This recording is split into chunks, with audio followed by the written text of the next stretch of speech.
O Mundo Político faz mais uma entrevista da série com os candidatos ao Senado Federal. É a TV Assembleia nas eleições com todas as vozes. Hoje nosso convidado é o candidato a senador pela Rede, Cacá Menezes, que disputa pela segunda vez uma eleição majoritária. Em 2016, Cacá foi candidato à Prefeitura de Contagem, também pela Rede. Muito obrigada por ter vindo. Olá, Vivian. Eu que agradeço. Cacá, a Rede é um partido com pouca capilaridade no Estado, não é? Ainda é em nível de país também. Por que disputar o Senado, não é? Que é uma vaga majoritária e tem uma demanda grande por votos, né? São necessários milhões de votos para eleger um senador. Por que essa decisão? Então, a Rede ela é um partido com pouca capilaridade, mas é um partido que acredita no protagonismo do novo sujeito político, né? Ela acredita que, nesse momento, nós precisamos oferecer para a população novos personagens na política que tenham a capacidade de debater os temas que se propõem no seu programa de governo, a Rede. Enfim, eu acredito que é um momento de se apresentar. A Rede é um partido pequeno, mas um partido muito corajoso, um partido que tem uma militância que carrega uma ideologia de uma nova política e acredita que esse espaço, esse momento é um tempo de ocupação e nós precisamos nos colocar à disposição do Brasil para a mudança que precisa ser feita. E como é que, neste momento, não é, que é um momento delicado, de muita incerteza na política, né, de muita crise, o partido e a sua candidatura estão fazendo para se diferenciar dos demais adversários? O que vocês dizem, o que vocês explicitam e colocam como apresentação, se apresentam para essa diferenciação? Então, eu acho que a Rede ela tem um diferencial imenso em relação aos outros partidos. Não porque eu sou do partido, mas lógico que eu estou trazendo aqui a proposta do partido que eu acredito, que eu tenho ajudado a construir em todo o Estado. Mas no momento de polarização e de embates extremos, né, a Rede tem proposto um debate com a população e trago essa ideia, por mais utópica que possa parecer para alguns, nesse momento tão pragmático de tomar lá da cá, a ideia de sermos um partido que tem alianças programáticas, que realmente valorizamos a questão do programa de governo, das ideias que estão sendo construídas, enfim. E eu penso que isso é determinante. E eu penso que nós não estamos num ambiente em que nós estamos assim embatendo ou disputando, nós estamos debatendo e construindo. Acho que enquanto tem um grupo debatendo dentro de um projeto de poder, nós estamos focados em construir o novo num projeto de nação. Se isso vai dar certo ou se vai dar errado, para a gente isso está em segundo plano. Para a gente está fazendo o que é certo, ainda que dê errado. Porque Marina fala uma coisa que eu gosto muito, a gente prefere ganhar, a gente prefere perder ganhando do que ganhar perdendo. Ganhar perdendo é ganhar as eleições, talvez entrando no jogo comum dos demais partidos, mas perder a nossa capital moral, ético e a nossa linha programática. Agora, vocês têm alcançado, de fato, o eleitor com esse discurso? Porque o que nós vemos é um sentimento de descrença. Não é? Eu penso em relação à política como um todo, aos políticos e tal. Aonde então, você vê, tem candidato, é político, tem um sentimento de descrença. Aonde esse discurso chega, ele muda. As pessoas, elas se aderem, elas entendem, testificam no coração das pessoas que realmente é isso que nós precisamos fazer agora. O problema é chegar.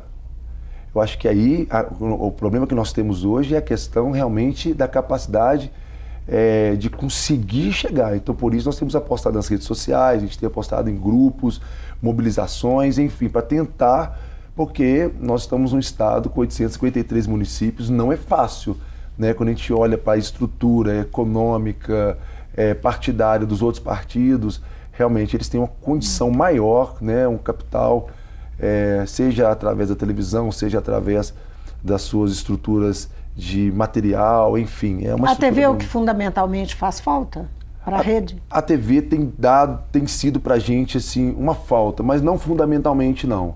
Eu penso que existem outros núcleos da sociedade que estão acontecendo debates, sabatinas. Inclusive, não posso, por exemplo, a TV Assembleia aqui hoje, é um espaço democrático, republicano, todos estão tendo esse mesmo espaço. Eu percebo que as outras emissoras também estão dando esse espaço. Além dos horários eleitorais, por exemplo, o nosso candidato João Batista, ele tem participado de grandes sabatinas, de grandes debates em todo o estado, através de todas as emissoras, tem tido cresceu muito nas pesquisas devido aos debates que ele tem participado. O candidato ao Senado eu um pouco menos, os candidatos nas chapas proporcionais um pouco menos. Mas de alguma forma o número 18 está sendo levado, a gente tem conseguido fazer com que o Estado observe as nossas propostas, que a gente tem levado com muita paixão. A gente realmente acredita no que nós estamos falando. Como é que é a sua visão, a visão da rede, em relação ao atual governador, atual gestão de Fernando Pimentel, e o que você considera que é primordial, é uma prioridade de um eventual mandato no Senado, caso você chegue lá? Então, em relação ao Pimentel, o que a gente tem percebido, visto, analisado internamente, eu tenho acompanhado muito o João nos debates, eu tenho estado com ele quase em todas as agendas dele. A gente tem percebido que o governo, a gestão do Pimentel foi uma gestão apática, né? Assim, sem realmente assim, coragem para fazer as coisas que precisavam ser feitas, não conduziu o Estado para onde ele precisava ser conduzido, não teve o capital moral, ético, não teve a paixão e nem mesmo a causa necessária no coração para poder se entregar para realmente mudar a rota do Estado. Eu acredito que ele deixou as coisas se perder ao longo do processo, enfim, não teve a capacidade de um gestor de liderar uma mudança que o Estado precisava, e hoje o Estado de Minas Gerais está se encontrando numa situação muito, muito difícil mesmo, o Estado quebrado. E em relação ao Senado, eu observo a mesma coisa. Nós temos 3 senadores da mesma linha partidária, e tudo farinha do mesmo saco, não são pessoas que se opõem, parece que é mais do mesmo. Então, enfim, nós temos um Senado com Aécio Neves, com a Anastasia, né, e com o Zezé Perrella, que é do mesmo grupo político. Então não há nenhum tipo a gente não sente que o Senado contribuiu para os debates fundamentais que o Estado precisava fazer. Então eu penso que tem que haver sim uma renovação muito grande no Senado, porque Minas Gerais é um estado muito importante e que precisa de fato de ser representado por pessoas que querem mudar a história desse estado. Cacá, se você chegar ao Senado, qual será a sua prioridade número 0? Minha prioridade número 0 é uma equação que eu percebo que nós precisamos fazer. Eu trabalho com um ser humano há muitos anos e, por exemplo, vamos pegar o caso hoje de um usuário de drogas, por exemplo, vou pegar ele como um exemplo. O problema dele não está somente fundamentado na saúde e nem nessa questão da segurança. Um ser humano integral, ele precisa de uma política integrada, ele precisa de uma ação integrada para atender ele integralmente. O que eu vejo é que todas as ações que existem hoje, elas são fragmentadas. Existem algumas leis, alguns projetos de leis do Senado que estão tentando integrar, tanto para a segurança, quanto para a questão da prevenção do uso abusivo de drogas, quanto a questão da segurança relacionado a essa perda desse maior bem que nós temos nessa geração, que são os jovens. Nós estamos perdendo. O que Minas Gerais tem de melhor não é o minério de ferro. O que Minas Gerais tem de melhor não é o café. O que Minas Gerais tem de melhor são seus jovens. Nós estamos perdendo os nossos jovens para o crime, para o uso de drogas. E eu quero recuperar esse maior capital, que é o que vai impactar diretamente no futuro bem próximo, nos próximos 15, 20 anos, quando a gente precisar, de fato, de mão de obra, quando a gente precisar realmente de pessoas com capacidade, que aqueles jovens que estão morrendo hoje são os nossos futuros esportistas, são nossos futuros cientistas, artistas, todo o capital humano, nós estamos perdendo agora. E eu quero fazer essa luta, eu quero defender isso e colocar todo o recurso que existe disponível para poder poupar e para poder mudar a realidade da nossa próxima geração. Isso aí envolve áreas fundamentais que estão na cabeça do eleitor como sendo prioridade, aquilo que ele mais deseja ser atendido e melhor atendido.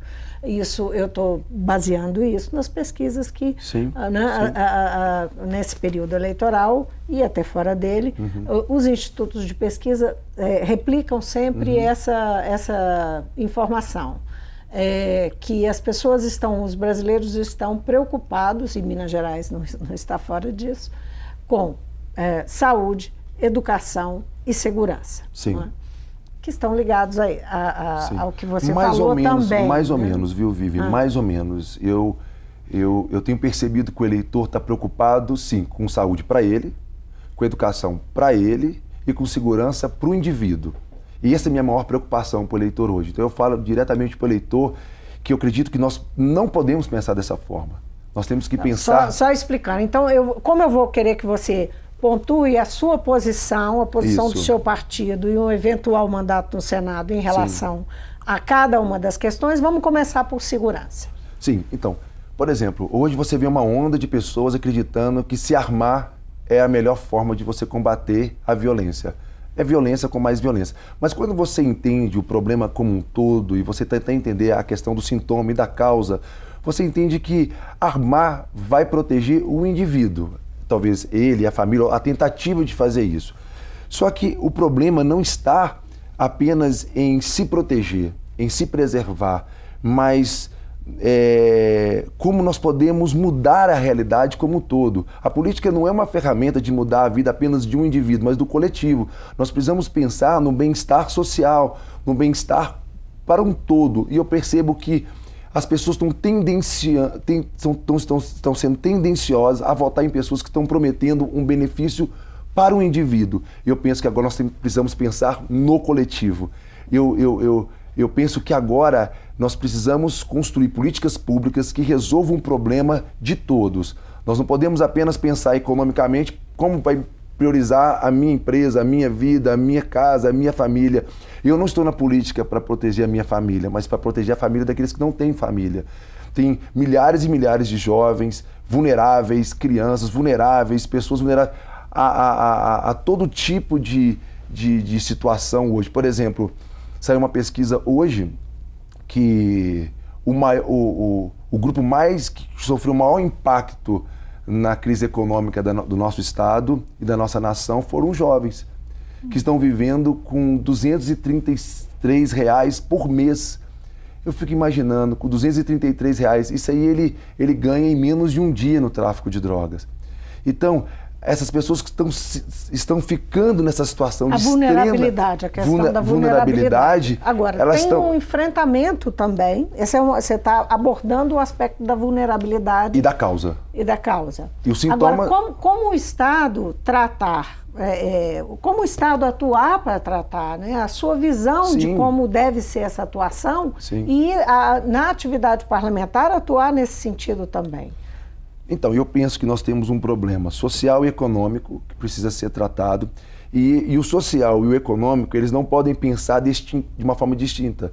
Não posso pensar, vamos valorizar o social, vamos fazer políticas afirmativas na área da educação, da cultura, do esporte, vamos tentar ocupar o jovem e esquecer as questões econômicas, né? Tipo assim, que precisamos retomar a economia, reorganizar a base econômica do nosso estado, que vai gerar emprego, renda e outros fatores que é tão importante quanto. E também eu não posso priorizar apenas as questões econômicas e abandonar de todo a questão social. Eu penso, Vivi, que nós precisamos integrar as ações. Nós precisamos pensar com equilíbrio e com equidade.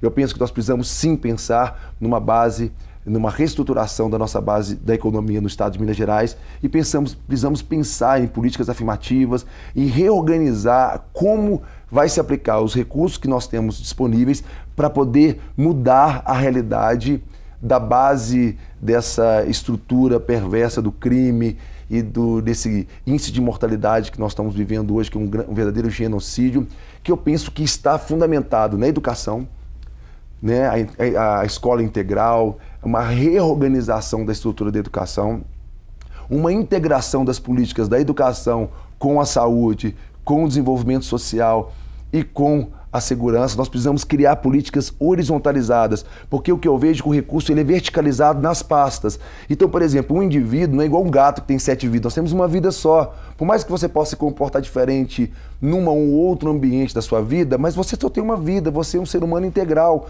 Você precisa de uma política que olhe para você em todos os âmbitos da sua vida e não apenas você vai você vai ser atendido talvez pelo Ministério do Desenvolvimento Social, ele tem uma visão sobre o seu problema. A saúde tem outra visão. A educação tem outra, a segurança tem outra, a segurança tem uma medida, o desenvolvimento social tem outra, a saúde tem outra, e a educação tem outra, a cultura tem outra, o esporte tem outra. A gente precisa integrar, a gente precisa ter uma inteligência para que as políticas públicas afirmativas para esse público específico, elas sejam horizontalizadas e não verticalizadas.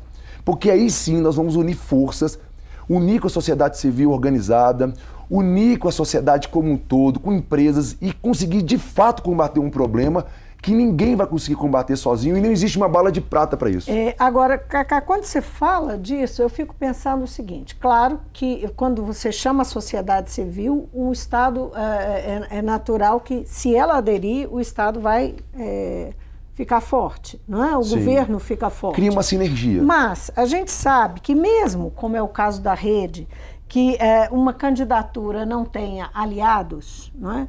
Se um candidato chega ao governo sem aliados, ele vai ter que construir uma base, porque na casa legislativa, sem uma base, ele não governa.